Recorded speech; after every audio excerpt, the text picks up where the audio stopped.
이제 오늘로써 필립보서는 마지막이 되죠. 그동안 필립보서를 약 6개월 넘게 2주에 한 번씩 걸쳐서 진행을 했는데요.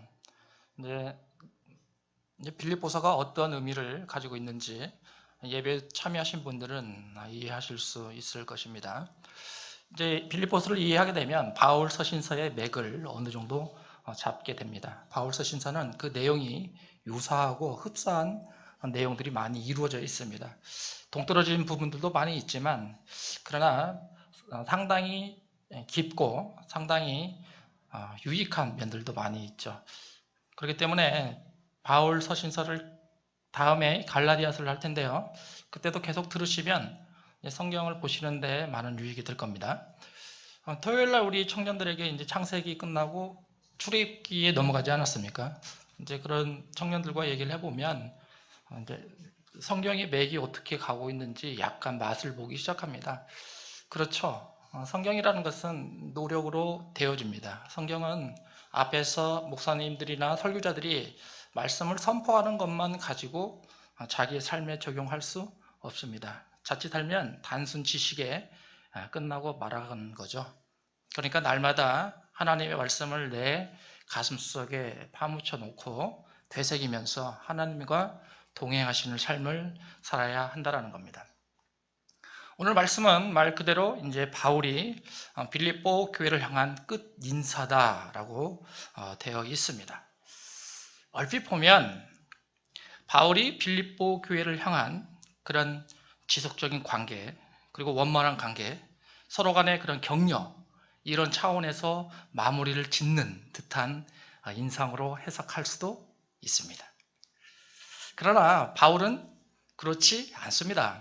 바울은 그것보다는 좀 더 빌립보 교회에 바라는 소망, 또 빌립보 교회가 앞으로 어떻게 하기를 원하는지 거기에 대한 인사로 마무리를 하고 있다는 것을 우리는 찾아봐야 합니다. 4장 18절을 봅니다. 18절을 잘 보면 에바브로디드가 헌금을 가지고 빌립보 교회에서 로마로 이동을 하게 되죠. 그리고 이 말을 염두에 두고 10절을 봅니다. 내가 주 안에서 크게 기뻐함은 너희가 나를 생각하던 것이 이제 다시 싹이 났다라고 되어 있습니다. 그리고 15절을 보면 빌립보 사람들아 너희도 알거니와 복음의 시초에 내가 마게도니아를 떠날 때 주고받는 내 일에 참여한 교회가 너희 외에는 아무도 없다라고 분명하게 제시를 해놓죠. 그러니까 이 세 구절을 잘 비교를 해보면 어떠한 것을 찾아낼 수 있냐면 지금 빌립보 교회와 바울 간의 그런 관계성이 약간 단절됐다라는 것을 우리는 찾아낼 수 있습니다. 그러니까 오늘 말씀은 이러한 상황을 잘 염두에 두고 말씀을 들으셔야 합니다. 우리는 빌립보 교회가 지금 어떠한 상황으로 이루어져 있는지 정확히 찾아낼 수는 없습니다. 그러나 여기에 나와 있는 바울 서신서를 참조로 그것을 하나씩 유추해낼 수는 있죠. 가장 먼저 등장하는 것이 바로 3장 2절과 3절의 말씀입니다. 거기를 잘 보면 개들을 삼가하라, 행악하는 자들을 삼가하라, 몸을 상해하는 자를 삼가하라. 그리고 3절에 표현되어 있죠. 하나님의 성령으로 봉사하며 그리스도의 예수로 자랑하고 육체를 신뢰하지 않는 우리가 곧 할례파라라고 되어 있습니다. 그러니까 이 모습을 다시 한번 생각해 보면 지금 빌립보 교회는 우리가 정확히는 알지는 못하지만 그래도 어느 정도 불편한 관계 속에 이루어지고 있다. 또 다른 사람들의 관계 속에서도 어려운 그런 상황에 직면해 있음을 우리는 찾아갈 수 있다는 겁니다. 그리고 3장 17절과 18절에서도 동일한 느낌을 받음을 우리는 알아낼 수 있습니다. 17절입니다. 형제들아 너희는 함께 나를 본받으라. 그리고 너희가 우리를 본받은 것처럼 그와 같이 행하는 자들을 눈여겨보라. 내가 여러 번 너희에게 말하거니와 이제도 눈물을 흘리며 말하노니 여러 사람들이 그리스도의 십자가로 원수로 행하느니라 라고 되어 있습니다. 그렇습니다. 이러한 구절을 바라보면 지금 빌립보의 상황이 그리 가히 좋지만은 않다라는 것을 우리는 다시 한번 찾아낼 수 있다라는 겁니다. 여러분 생각해 보십시오. 빌립보 교회가 바울이 어떻게 개척한 교회입니까? 자신의 몸을 다 헌신했습니다. 그리고 마게도니아 환상을 보면서 자신은 아시아에서 복음을 전하기를 원했지만 성령께서 강력한 인도하심으로 마게도니아로 넘어가지 않습니까? 그때 처음에 당도한 지역이 어디예요? 빌립보예요. 하나님의 인도하심으로 세운 교회, 그 교회가 빌립보 교회인데 시간이 지나고 나니까 자신의 헌신과 노력이 서서히 무너져가고 있음을 느끼고 있는 거죠. 얼마나 서운한 감정이 들 수 있는지 우리는 바울의 입장에서 찾아봐야 합니다. 생각해 보아야 합니다. 그런데 바울은 여기서 멈추지 않습니다. 교회를 세웠던 것도 내가 아니라 하나님께서 세우셨는데 아마 이러한 어려운 역경과 환경이 있을지라도 하나님께서 이 모든 것들을 해결해 주시겠지. 그러한 믿음을 지금 바울은 가지고 있다는 겁니다. 오늘 말씀은 바로 이 부분을 중점적으로 파헤칠 예정입니다. 그렇습니다. 바울은 인간적인 마음에 있어서는 상당히 섭섭했을 것입니다. 그리고 절망과 좌절, 그런 것들이 옥중에 있으면서 크게 다가왔을 것입니다. 빌립보 교회는 이제 희망이 없구나. 모든 것이 끝났구나. 이를 어쩌면 좋지. 인간적인 마음이죠. 그러나 오늘 21절의 말씀을 보십시오. 그리스도 예수 안에 있는 성도에게 각각 문안하라 라고 되어 있습니다. 얼핏 보면 무슨 말씀을 하는지 잘 이해가 되지 않죠. 그러나 이 문장을 잘 보면 여기에는 바울의 희망을 발견해 볼 수 있습니다. 빌립보 교인들이여, 너네들 포기하지 말고 힘을 가져라. 희망과 함께 자신감 있는 신앙생활에 돌입하라. 라는 뉘앙스를 담고 있다라는 것입니다. 그러면 이러한 뉘앙스가 과연 어디에서 나왔겠는가? 우리가 6개월 동안 빌립보서를 다루면서 가장 중요하게 생각한 것은 다른 게 아닙니다. 바울은 지금 어디에 있어요? 로마의 감옥에 갇혀 있습니다. 그는 움직일 수가 없어요. 손에는 착고로 차여 있죠. 모든 삶이 제한되어 있습니다. 바울은 30년 넘게 복음을 전하고 선교 활동을 벌였습니다. 그리고 끊임없이 하나님의 말씀을 전했습니다. 때로는 감옥에 갇히기도 했죠. 그런데 하나님께서 약속하시고 땅끝까지 가라는 그 말씀을 쫓아 로마에까지 왔습니다. 그런데 로마에 오자마자 그에게 닥친 것은 무엇입니까? 바로 감옥입니다. 얼마나 한심스러운 일입니까? 그건 인간의 생각이죠. 바울도 인간이기 때문에 똑같은 생각을 하고 있었습니다. 그러나 바울은 거기에서 다른 하나를 깨우치게 되었다라는 것입니다. 자기가 움직이지 않고 복음을 전하지 않고 있는데 희한하게 로마에서 복음이 계속 전해지고 있다라는 것이에요. 바울은 이런 것을 생각하면서 마지막 인사로 빌립보 교회를 향한 갈급하는 마음을 쓰고 있어요. 지금 빌립보 교회는 세워진 지 오래됐죠. 약 20년 됐죠. 그러니 어느 정도 1장 1절을 보면 성장한 교회로 찾아볼 수 있습니다. 그러면 그 교회를 통해서 다른 작은 교회가 생겼다는 것은 우리는 유추할 수 있습니다. 그러나 빌립보 이 편지를 보면 지금 그 작은 교회가 성장해 가고 있는데 무엇이 부족하냐 하면 그 교회를 인도할 사람이 부족하다라는 거예요. 얼마나 아쉬워요. 교회가 많이 생겨나고 있는데 뭐가 없어요? 사람이 없어요. 리더자가 없어요. 인도자가 없어요. 그런 마음을 계속 그런 일들을 바울은 듣고 있어요. 여기서 멈추지 않습니다. 로마에 있으니까 바울은 자신을 동조하는 세력이 있어요. 자신이 감옥에 갇혀 있기 때문에 그를 구제할 거, 또 그를 대신해서 복음을 전할 그런 사람들이 많이 있다는 것을 듣습니다. 또 어떤 사람들은 반대파가 있죠. 바울 때문에 우리가 복음을 전하는 데 있어서 해를 받는다. 바울 때문에 우리가 신앙생활을 하는데 제약을 받는다. 그러면서 바울을 신랄하게 비판하는 사람들도 있습니다.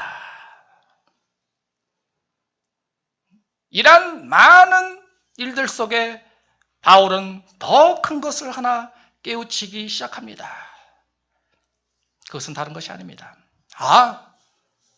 복음을 전하는 데 있어서, 하나님의 일을 선포함에 있어서, 하나님의 일을 행하는 데 있어서 내가 중요하지 않구나.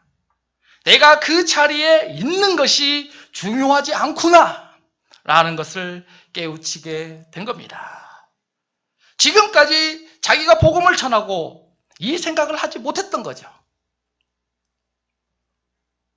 자기가 있어야 복음이 전해진 걸로 생각하고 있습니다. 그러나 복음을 전하는 것은 인간이 아닙니다. 인간의 노력으로 복음이 전해지지 않습니다. 여러분들 많이 해보시지 않았어요? 주변 친구들에게, 많은 사람들에게 하나님의 말씀 복음 전하지 않습니까? 여러분들의 노력으로 그게 쉽게 이루어집니까? 여러분들이 전도 축제 할 때 많은 친구들 초청하지 않았습니까? 그들에게 초청했을 때 그들이 반응이 어때요? 마지못해서 오지 않습니까? 물론 안 그러신 분들도 있어요.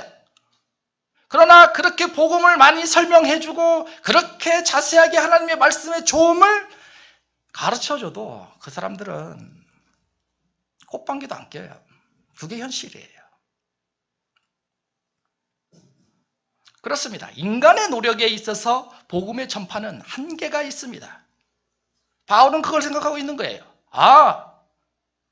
하나님의 복음을 전하시는 것은 하나님만이 하실 수 있구나. 예수 그리스도만이 복음을 전하는 일을 감당하실 수 있구나. 그렇습니다.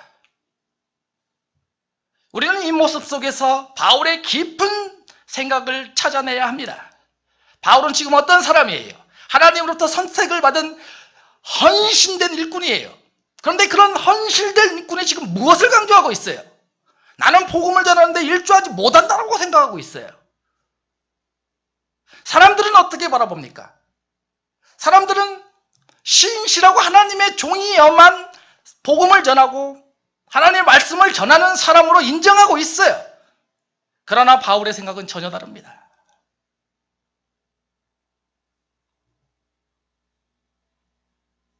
그렇습니다. 바울은 이제 감옥에 있으면서 자기가 깨달은 이 것들을 더욱더 자세히 그리스도인들에게 나타내 주기를 소망하고 있습니다. 그렇구나. 바울은 내가 복음을 전하는 것이 아니라 예수 그리스도가 복음을 전하는 거구나. 하나님이 복음을 전하는 거구나. 하나님의 은혜와 하나님의 능력 가운데 그 모든 것들이 이루어지고 있기 때문에 나는 결단코 감옥에 있지만 내가 좌절해서는 안 되겠구나 라는 생각을 가지게 된 것입니다.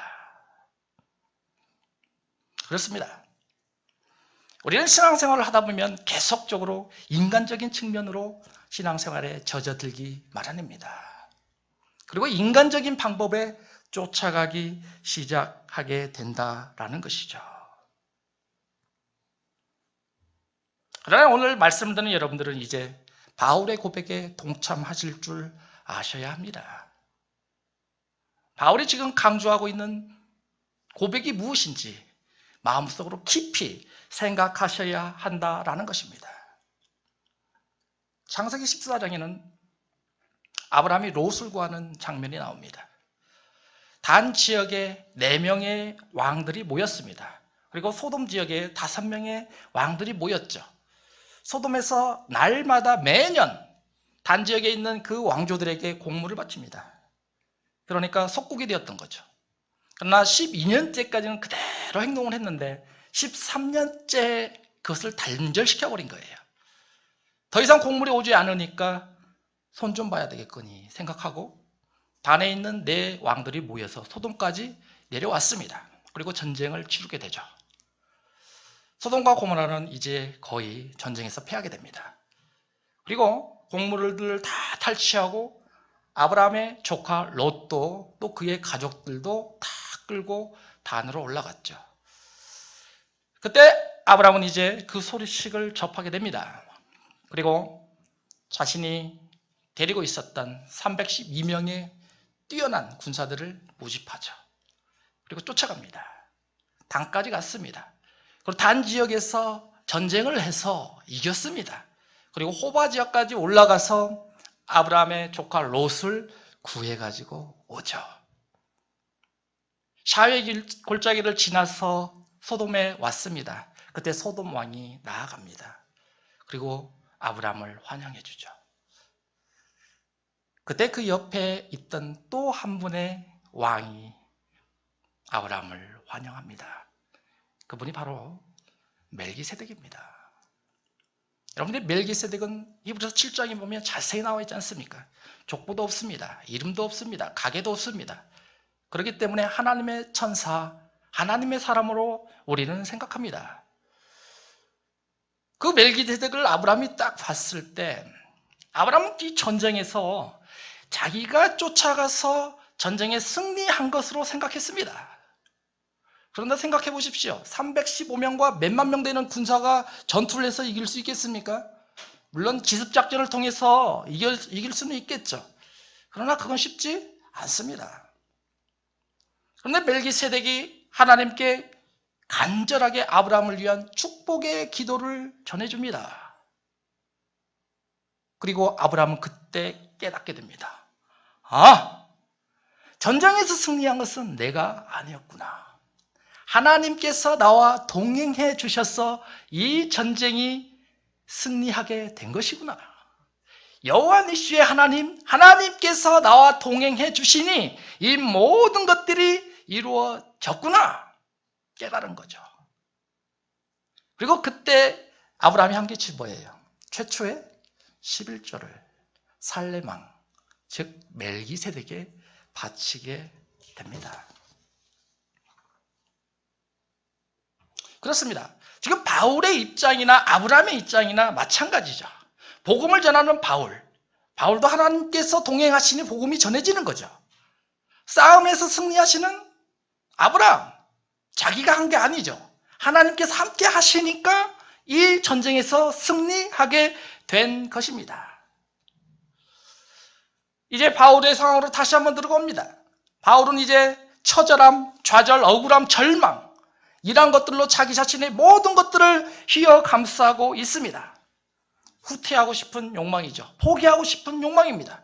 여러분들이 만약에 바울의 심정으로 돌아가면 똑같은 상황이 될 거예요. 저도 그 당시 그 상황으로 간다라고 한다면 포기할 수밖에 없을 것 같아요. 그러나 바울은 이제 포기하지 않죠. 그리고 하나님을 더 가까이 믿는 믿음으로 이겨나가기 시작합니다. 그 말씀이 빌립보서 4장 11절부터 13절입니다. 같이 읽어봅니다. 같이 읽겠습니다. 시작.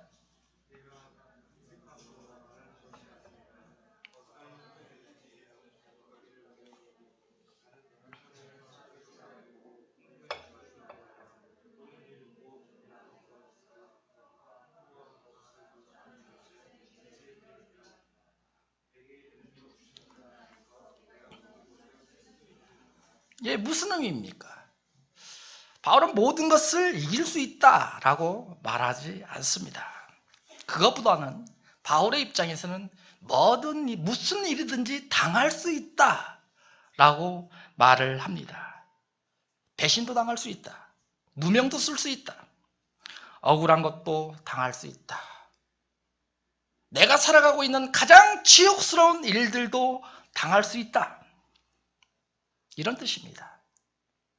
그러나 13절에서 바울은 뭐라고 합니까?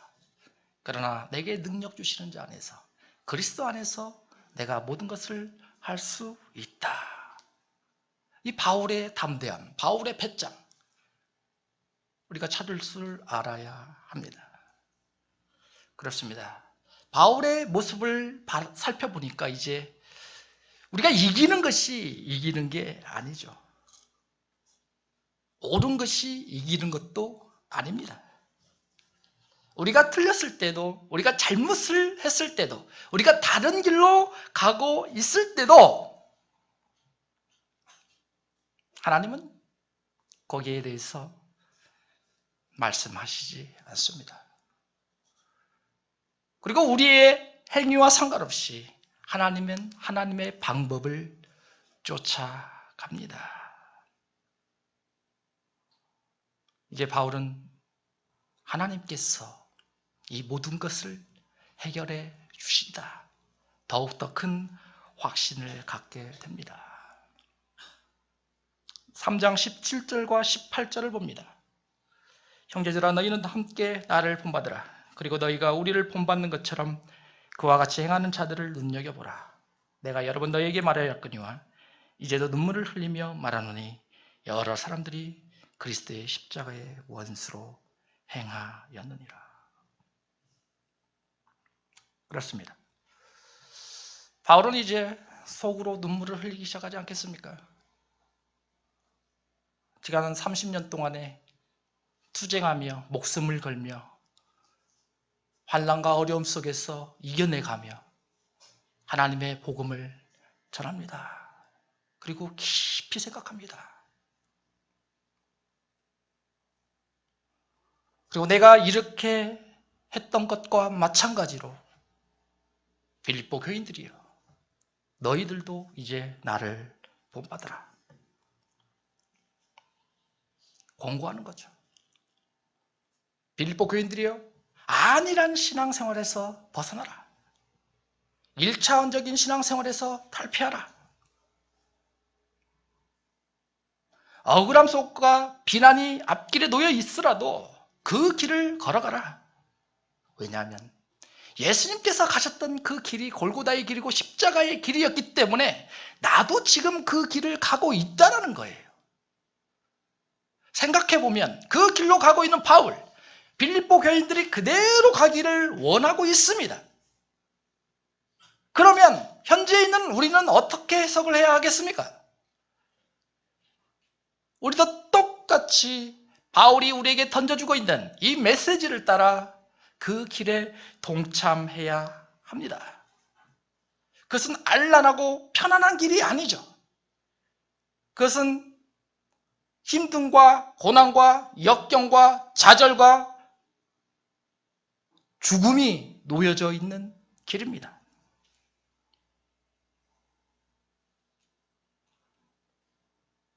그러나 바울은 그 길로 가기를 권고하고 있습니다.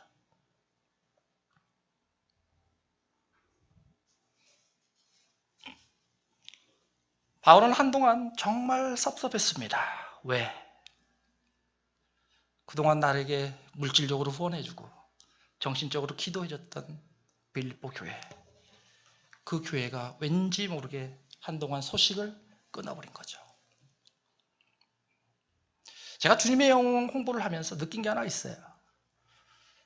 일주일 동안 2, 3일 정도는 우리 이제 형제 자매들하고 같이 대학원에 방문하고 전단지를 돌리고 홍보 활동을 했습니다. 얼마나 힘이 난지 모릅니다.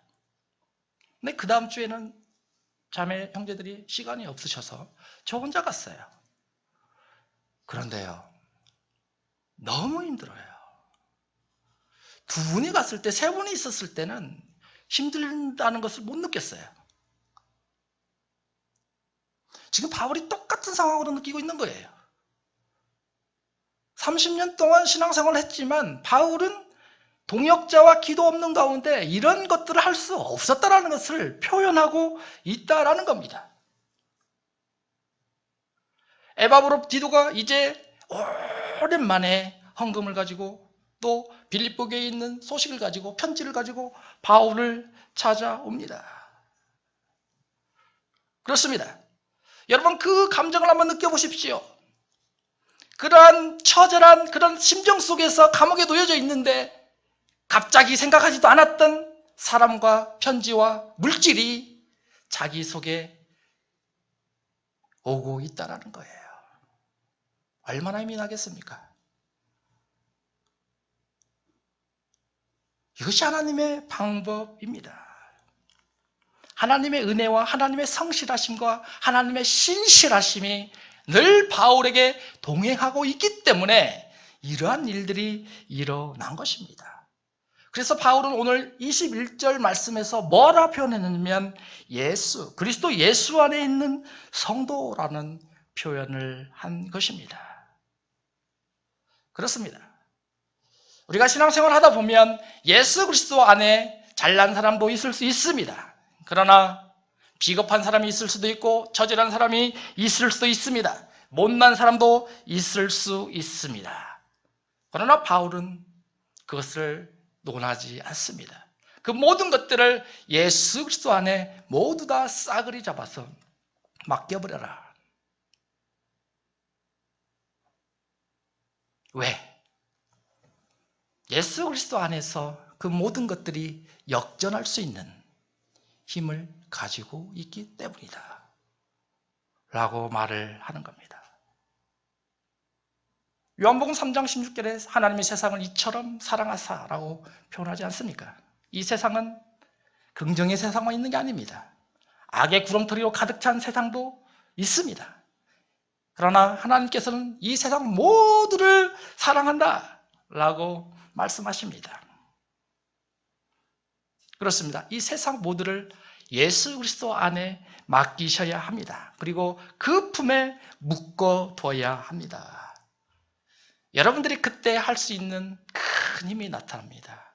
예수님과 함께 자랑할 수 있는 그런 힘을 가지게 된다라는 것입니다.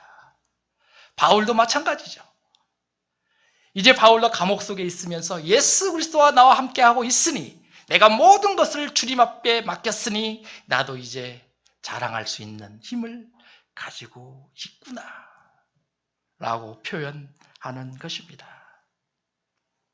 그래서 바울이 내게 사는 것이 그리스도니 죽는 것도 유익하다 라고 말을 했습니다.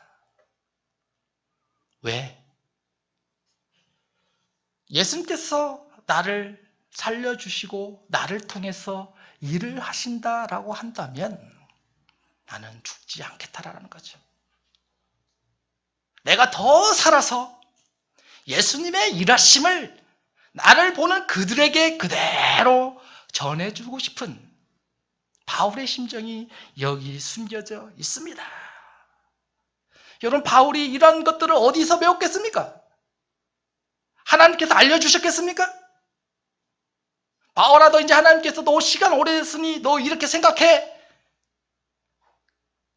아니죠. 바울의 이런 생각은 다른 데서 나오지 않는 거예요. 그가 30년간 겪었던 그런 좌절과 절망과 핍박과 어려움 속에서 하나님과 동행하면서 이런 것들을 얻어내고 있다라는 거예요. 거기에서 신앙을 배워간다라는 겁니다.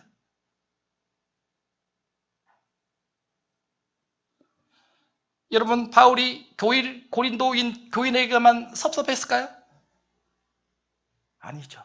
저는 그렇게 바라보지 않습니다. 아마 바울은 하나님께도 섭섭했을 거예요. 저도 마찬가지예요. 하나님, 제가 하나님을 위해서 내 모든 걸 버리지 않았습니까? 그러면 하나님 저에게 뭐 해주셔야 되지 않겠어요? 시간이 지나면 지날수록 왜 절망과 좌절과 고통만이 내 앞길에 놓여 있는 거예요? 하나님 해도 너무하시네. 여러분들 신앙생활에 이런 거 한번 가져본 적 없으십니까? 저도 가졌어요. 이런 말들은 우리가 신앙생활하면서 늘상 입에 담고 있는 말들이에요. 입으로 표현을 하지 않다 하더라도 생각 속으로 하고 있는 일들일 것입니다. 그런데 중요한 포인트가 하나 있습니다. 시간이 지나면 여러분들은 하나님의 방법을 알게 됩니다. 그리고 시간이 지나면 하나님께서 무엇을 원하셨는지 알게 됩니다. 그렇습니다. 바울이 겪었던 그 일들을 이제 빌립보 교인들이 똑같이 겪고 있습니다. 더 확장시키면 우리들 앞에 놓여져 있는 신앙의 여정입니다. 사실 우리가 만들어내는 것은 아무것도 없습니다.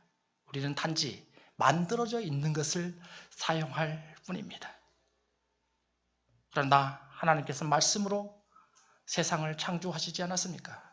하나님은 죽은 나사로, 예수님은 죽은 나사로를 살리십니다. 그게 예수님 아니십니까?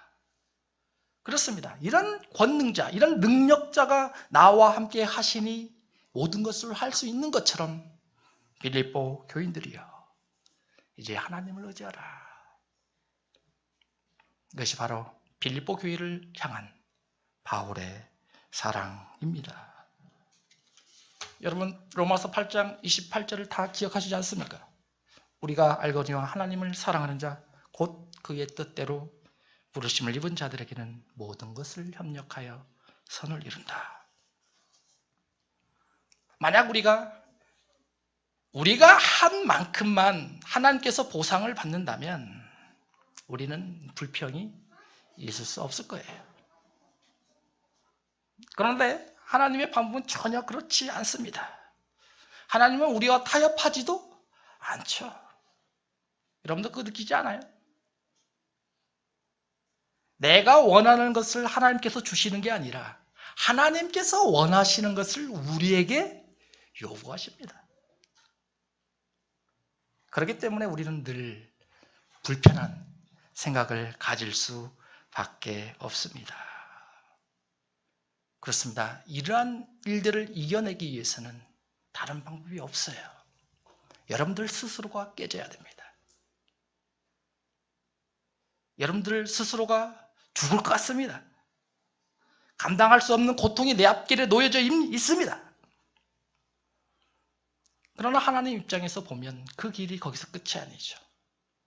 하나님께서 나를 향한 비전, 그 비전을 하나씩 하나씩 채워가는 길임을 여러분들은 아셔야 합니다. 마태복음 26장에 베드로가 나옵니다. 예수님께서 십자가에 못 박히시기 전에 제자들 앞에 나와 있죠. 이제 끌려가시기 직전입니다. 갑자기 베드로가 칼을 탁 들죠. 그리고 말고의 귀를 확 잘라버립니다. 이 모습을 본 예수님께서 베드로에게 말씀하십니다. 너는 내가 내 아버지께 구하여 지금 12군단 되는 더 천사를 보내시게 할 수 없겠느냐? 너는 왜 그것을 못 믿느냐? 라고 말씀하시는 거죠. 여기서 군단이라고 표현돼요. 12군단. 이때는 우리나라로 보면 지금은 연대급이에요. 약 3,000명 정도 되는 그런 하나님의 천사를 보내줄 수 있는 분이 누구라는 거예요. 하나님이라는 거죠. 그런데 예수님은 그걸 지금 하십니까? 안 하십니까? 안 하시죠. 능력이 없으셔서 안 하시는 게 아니죠. 하나님께서 우리에게 요구하시는 것이 바로 이것입니다. 우리는 늘상 내 앞길에 있어서 억울함과 고통을 호소하죠. 하나님 빨리 이것 좀 해결해 주십시오. 그러나 달리 생각하면 그것을 호소하면 호소할수록 하나님께서 나에게 채워주는 것에 대한 반발이죠. 여러분들이 빌립보서를 잘 이해하시려면 이 부분을 이해하셔야 됩니다. 여러분들이 내 앞길에 나와 있는 이 고통과 고련 신화를, 그런 두려움을 왜 내 앞길에 하나님께서 끌고 가시는가? 이걸 이해하지 못하시면 여러분들은 빌립보서를 처음부터 다시 봐야 됩니다. 이것이 바로 오늘 본문 말씀에서 바울이 빌립보 교회를 향한 마지막 권면의 말씀이라는 거예요. 23절을 봅니다. 주 예수 그리스도의 은혜가 너희 심령 안에 있을지어다. 이 말씀은 21절과 다시 연계시켜서 생각해 보겠습니다. 빌립보 교인들이여, 너네 이제 화내지 마라. 너네 이제 비난하지 마라. 그들은 너희 안에 있는 하나님의 형제다. 아무에게나 보복하려고 하지 말고, 아무를 비난하려고 하지 말고 상대를 용서하라. 그리고 예수 안에서 모두를 받아라. 그 안에 하나님의 심령이 너희에게 있을 것이다. 그렇습니다. 바울은 로마서 1장 16절에 뭐라고 표현합니까? 내가 복음을 부끄러워하지 아니하노니 이 복음은 모든 믿는 자에게 주시는 하나님의 능력이 됩니다. 첫째는 유대인에게요. 둘째는 헬라인에게로다. 그렇습니다. 전자에 제가 말씀을 드렸지만 이것이 바로 복음의 힘이죠. 그런데 여러분들이 복음을 전할 때 느꼈을 것이 바로 그것이죠. 내가 복음을 전하면 거기서 복음의 힘이 바로 나타나야 되는데 복음의 힘은 전혀 나타나지 않습니다. 그리고 여러분들은 사회에서 또 복음을 전하면서 느끼는 것 중에 하나가 뭐냐면 오히려 믿지 않는 사람보다 믿는 사람들이 더하다라는 것들도 많이 느낄 것입니다. 주변에 그런 사람들이 있어요. 비판받는 사람들 많아요. 그리고 차라리 어떤 사람들은 이런 생각도 해요. 차라리 저 사람은 그리스도교에 믿지 아니하면 오히려 교회에 더 유익한 사람일 텐데 왜 저 사람이 교회에 다니는지 모르겠다 라고 비판을 받는 사람들도 있습니다. 과연 그럴까요? 그것은 하나님의 복음의 능력을 몰라서 하는 소리입니다. 여러분, 우리는 하나님의 복음을 인간의 노력으로 전할 수 없다라고 누누이 말씀드리지 않았습니까? 복음을 전하는 분은 하나님 당신이십니다. 예수 그리스도 안에서 이 모든 것들이 이루어지는 것뿐이라는 거예요. 그렇기 때문에 복음을 전할 때 우리는 좌절할 필요도 없습니다. 우리는 상대방을 비판할 필요도 없습니다. 그리고 로마서 1장 17절에 바울은 다시 말을 합니다. 복음에는 하나님의 의가 나타나서 믿음으로 믿음에 이르게 하나니 기록된 바 오직 믿음은 믿음으로 말미암아 살리라 함과 같으니라 라고 말씀은 합니다. 이 17장에 보면 복음에는 하나님의 의가 나타났다라고 바울은 표현을 합니다. 하나님의 의가 뭐겠습니까? 하나님의 오르심 그것이겠습니까? 하나님의 의는 인간들이 생각하는 것과 차원이 틀리죠. 우리는 옳고 분명한 것을 찾고 있지 않습니까? 그러나 하나님은 긍휼하심을 찾습니다. 그리고 하나님은 자비하심을 찾습니다. 그리고 신비하심을 찾습니다. 신실하심을 찾습니다. 여러분, 인간이 가지는 옳은 것들은 판단의 기준이 돼요. 법정에서 이런 일들이 많이 일어나고 있지 않습니까? 그러나 하나님은 그런 것을 요구하시지 않아요. 긍휼을 요구하세요. 자비를 요구하세요.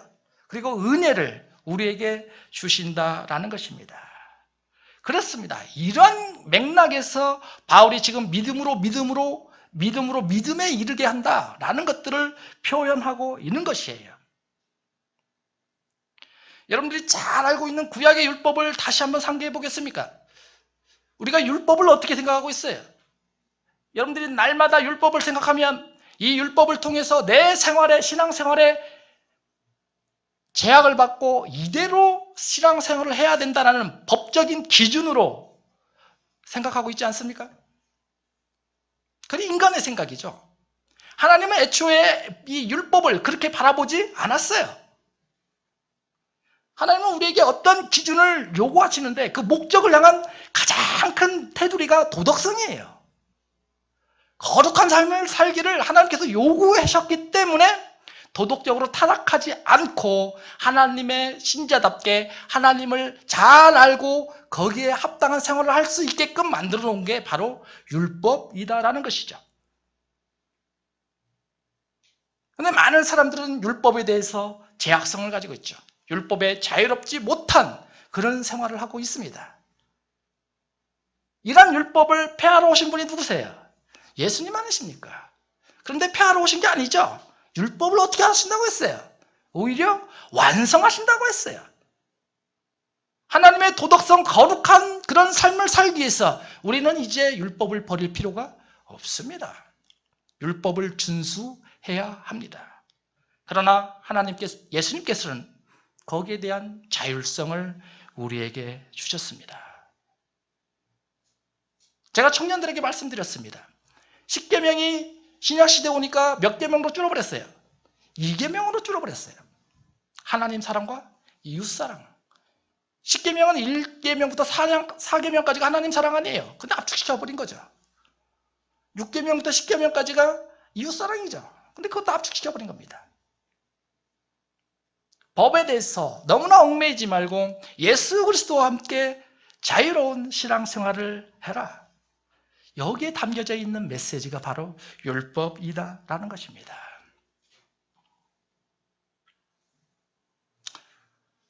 이제 우리는 바울이 전한 이 빌립보서를 통해서 우리가 원하는 것들을 찾아가야 합니다. 우리는 날마다 우리가 원하는 것들을 이루어 가기를 소망합니다. 그리고 우리는 날마다 내 앞에 놓여 있는 것들을 찾아가기를 소망합니다.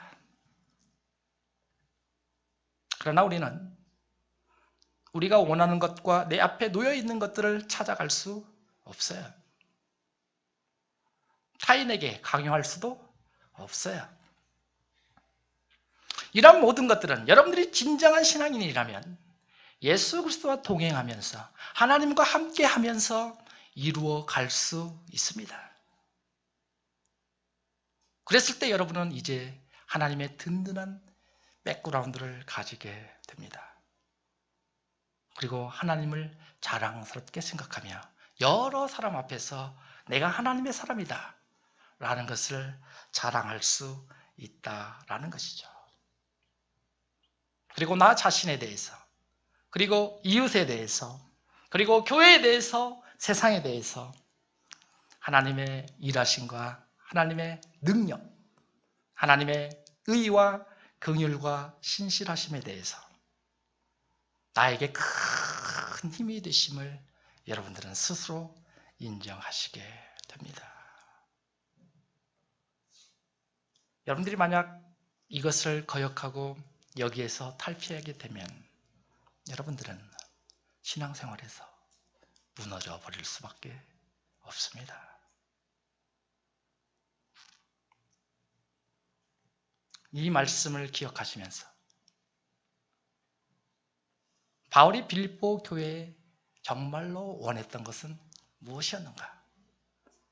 다시 한번 생각하시고 다음 주에도 신실한 하나님의 의를 생각하시면서 하나님의 긍휼하심, 하나님의 자비하심, 하나님의 신실하심을 생각하시면서 하나님 앞에 자랑이 될 수 있는 우리 3부 예배 식구들, 기도원 청년들이 되시길 예수님의 이름으로 소망합니다.